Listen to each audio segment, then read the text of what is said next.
मग बाबासाहेबांचं नाव आहे जो संविधानाला कारणीभूत आहे त्याला तुम्ही संपवायला निघालाय.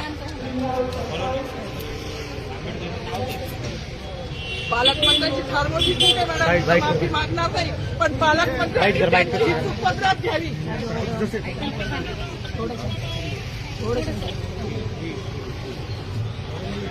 मला मीडियाशी घेणं नाही मॅडम, मला सस्पेंड केलं, मी माळूचे गाड्या उपसीन, मी माफी काम करीन, पण बाबासाहेबांची ओळख पुसून येणार मला सस्पेंड करायचं करू शकता मॅडम. बाबासाहेबाला संपवायचं काम करायचं नाही.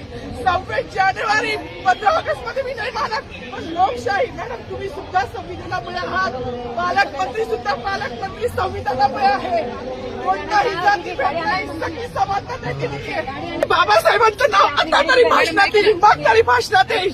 ज्या लोक संविधानाला लोकशाहीला कारणीभूत नाही त्यांची नावं वारंवार घेतली गेली, मग